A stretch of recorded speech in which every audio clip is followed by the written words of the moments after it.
এখন নতুন প্রেক্ষাপটে তিনি আসছেন, তিনি যা বলছেন তা নতুন করে, তাহলে বোঝা যাবে যে পুরাতন সম্পর্কের মধ্যে কোনো না কোনো ফাঁক করছিল, যে কারণে সম্পর্কটা নতুন করে নতুন আঙ্গিকে, বিশেষ করে বাংলাদেশের জনগণের যে চেতনাবোধ, আকাঙ্ক্ষাবোধ, বাংলাদেশের মানুষের যে চাওয়া পাওয়া, সেটা ভারত তারা উপলব্ধি করতে সচেষ্ট হবে এবং ভারতের সাথে বাংলাদেশের বন্ধুত্বের সম্পর্কটা দেশে দেশে হতে হবে, কোনো ব্যক্তি বা দলের সাথে নয়।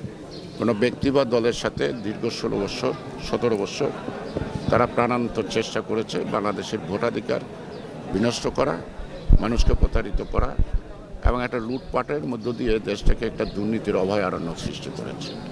সুতরাং আজকে যদি ভারত এই কথাগুলি তারা উপলব্ধি করতে পারে, তাহলে তারা নিশ্চয়ই সঠিক পথেই ভারতের সাথে বাংলাদেশের সাথে বন্ধুত্বটা বজায় রাখবে এবং এটা অব্যাহত রাখবে।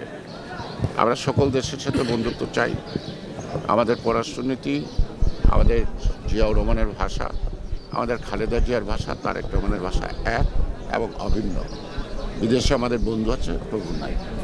আমরা বন্ধুত্ব চাই, আমরা কারো প্রভুত্ব চাই না। বিশেষ করে ভারত প্রতিবেশী দেশ, তার সাথেও আমাদের সমমর্যাদার ভিত্তিতে পারস্পরিক স্বার্থকে সমুন্নত রেখে সমমর্যাদার ভিত্তিতে যদি আমাদের এই বন্ধুত্ব থাকে, সেই বন্ধুত্ব উভয় দেশের জন্য কল্যাণকর এবং ভবিষ্যৎ ইতিবাচক দিকে যাবে।